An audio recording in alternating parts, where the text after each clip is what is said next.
You see, true peace is not merely the absence of conflict. True peace is the active presence of God. It is the full participation in all that concerns him. It is the integrity of persons, well-being of mind and bodies. It's the reciprocity in reconciled relationships.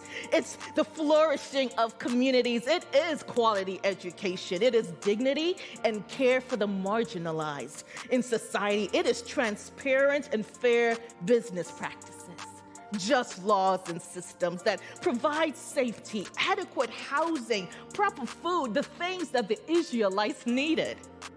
True peace is a people wholly devoted to God. Now, would you say that peace is personal? Is peace personal? Yes. God grants us peace, but peace is never exclusive.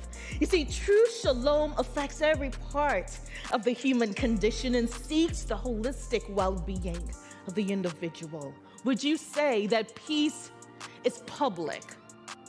I'll say yes. True shalom seeks the health and humility and harmony. It is the wholeness of our relationships, both with human and non-human creation. It requires our attention and our cooperation. Now, here's the big question. Is peace political? I will definitely see yes. You see, peace is never partisan, but is invested in the whole. It works to ensure the voiceless are heard and everyone has a place.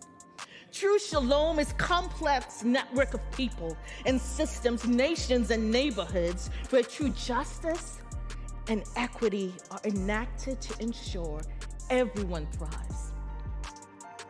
When peace is removed and when held from a person, a people, a place, it degenerates into chaos.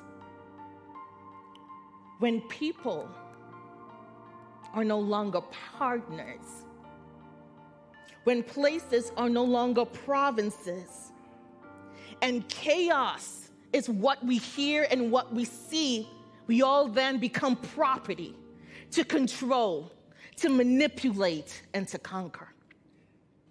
Today, I would like to propose 3 ways that we can know and experience Jehovah Shalom, the Lord of peace.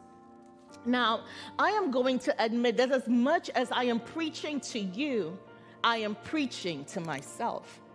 Because when I wrote this sermon, I kept saying, ouch, ouch, ouch. It's personal. It's personal. So my hope is that you listen. If God is speaking to you where you are, ask him, how should I respond?